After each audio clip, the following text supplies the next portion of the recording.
this 40-day posting challenge has really taught me so much, and I've been so grateful.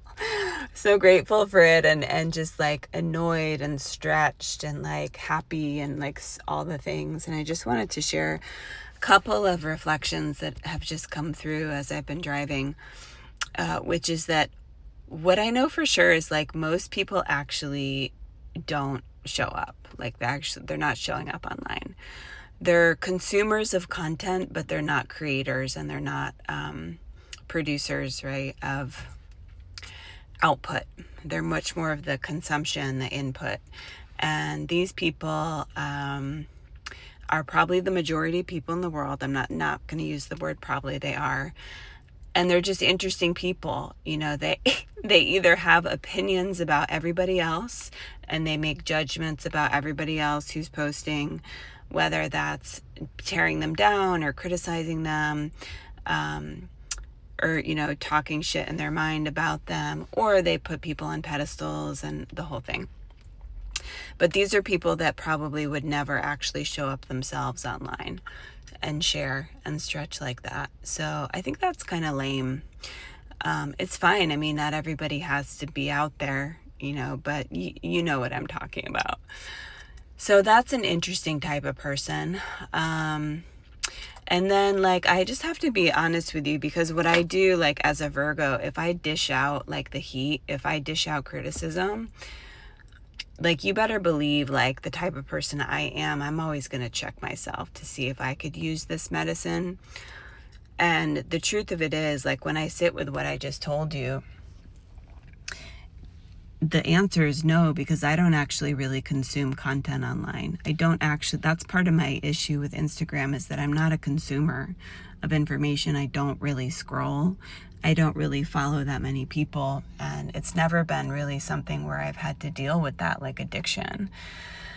Because I'm very clear on who I'm here to study with.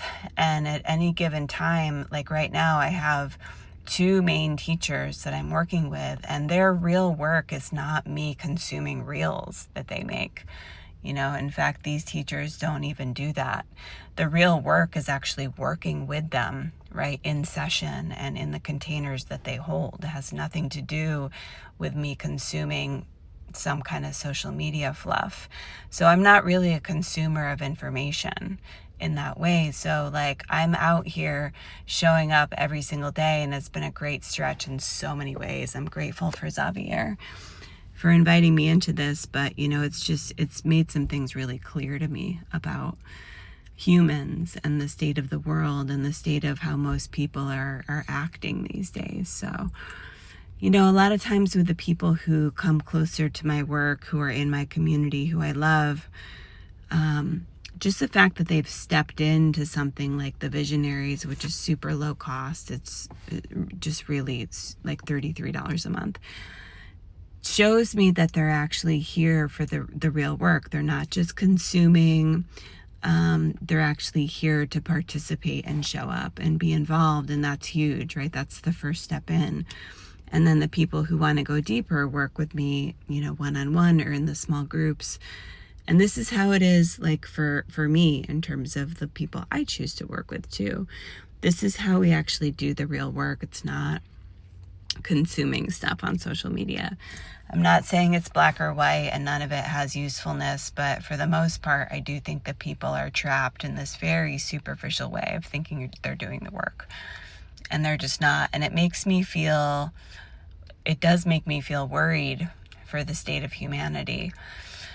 And it makes me feel concerned. And I've been talking to some of my close friends who I know I can trust and say these things with, but like the dumbing down of society is so real right now. The intelligence level of the collective is plummeting right now, whether that's attention spans, whether that's reading comprehension, you know, whether that's the ability to write complete sentences. I mean, people not able to understand even simple things that you're trying to convey. It's actually very concerning. So that's another thing that I've been faced with in this 40-day challenge is like, I am worried. I'm actually worried about the state of humanity, and it's been good for me to get out of my bubble of like my personal people around me that I love and choose to spend time with, and then like my clients who I love, right? As well, it's been really good for me to get out and just have this exposure to like what's going on. So I think that's kind of all that I wanted to share. But what I do know is that there's so many people who actually should be expressing themselves online in all the variety of ways, whether that's writing on Substack or making higher quality long form content or producing excellent podcasts. So many people that I work with, and I tended to fall in this category and still do sometimes, is that we hide and we're not actually putting our stuff out there. So I often encourage the people that I love a lot, whether that's my clients or my personal people, who I know have such a high level of wisdom to share, to really think about maybe even flipping on its head that balance of input versus output. People have a lot of things that they should be expressing and sharing in terms of the output. And maybe pushing the pause button for quite some time on the amount of input coming in. So anyway, much love. This is just real talk for you. And yeah, I've just been in a bit of a concerned mood, but also bringing some humor to it. And I have like a whole mixture of emotions going on here. And yeah, so I'll be on maybe tomorrow to share more.